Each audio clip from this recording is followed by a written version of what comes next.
Hello student, welcome to our YouTube channel ideal public school online classes. Myself Rani Patel. आज हम आपको पढ़ाएंगे Hindi class 7 chapter first name is अनुनियम मधुमेह देश हमारा। चैप्टर स्टार्ट करने से पहले अभी तक आपने हमारे चैनल को सब्सक्राइब नहीं किया है तो सब्सक्राइब करें, लाइक करें, शेयर करें और बेल आइकन को प्रेस करें।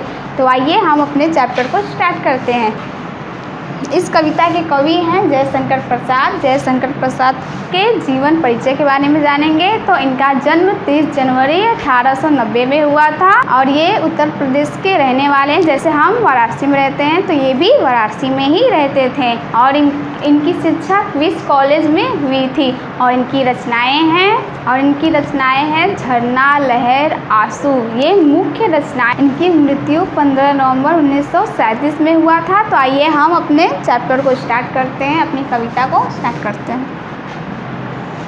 अनुनियम मधुमेह देश हमारा, जहाँ पहुँच अनजान क्षितिज को मिलता एक सहारा। हमारा देश मधुमेह मिठास से भरा हुआ है और सूर्य की लालिमाओं से भरा हुआ है। सूर्य की लालिमाएँ चारों तरफ हमारे देश में फैली रहती है और दूर से आए हुए लोग को भी यहाँ पर सहारा मिलता है। जो अनजान लोग होते हैं, जो दूर देश से आए रहते हैं, हमारा देश उनको भी सहारा देता है। सरस ताम्रस गर्भ विभा पर नाच रही तरु शिखा मनोहर। सूर्य की किरणें जब पृथ्वी पर पड़ती हैं तो उसकी किरणें चारों तरफ फैल जाती हैं। तो मानो ऐसा लग रहा है जैसे तांबे का लाल रंग। नाच रही तरु शिखा मनोहर और इसको देखकर पेड़ की ऊपरी शिखा मानो ऐसा लग रहा हो जैसे वह नाच रही हो।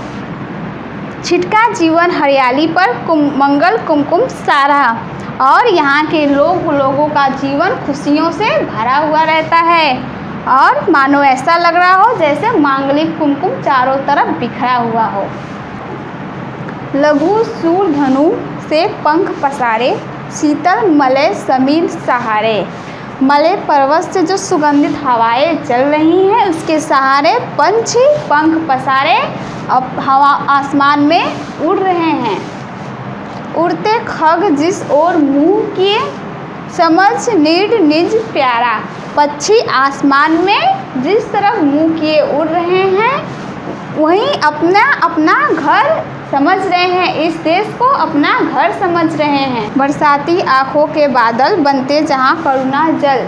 जैसे गर्मी में पेड़ पौधे सूख जाते हैं तो बारिश की बूंदें उस पर पड़ती हैं तो वह खिल जाते हैं, उसी तरह यहाँ के लोग निराश और उदास लोगों के मन अपने आँखों में करुणा भरे जल को लेकर यहाँ के लोगों को जीवन की नई प्रेरणा देते हैं। जीवन की लहरें टकराती अनंत की पाकर जहाँ किनारा।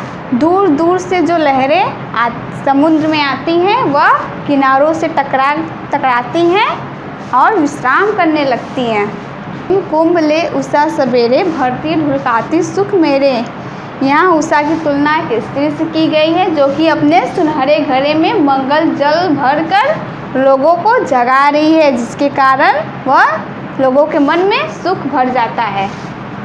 मदिर उगते रहते जब जगकर रजनी भर तारा। और जब सुबह होता है तो यहाँ के लोग जग जाते हैं और तारे कहीं छुप जाते हैं। यह कविता समाप्त हुई। इस कविता में कवि ने भारतवासियों के बारे में बताया, भारत के लोगों के बारे में बताया है कि उनके एकता और अनेकताओं को बारे में बताया, उनके संस्कृतियों के बारे में बताया है कि कैसे यहाँ के लोग उनका जीवन कैसा है और यहाँ का हरियाली कैसा है। इन सब के बारे में कवि ने इस कविता में बताया है। तो आप इस चैप्टर को रिवाइज करिए। कोई भी प्रॉब्लम होती है कमेंट सेक्शन में कमेंट करिए। नेक्स्ट वीडियो के लिए हमारे चैनल से जुड़े रहें। Thank you.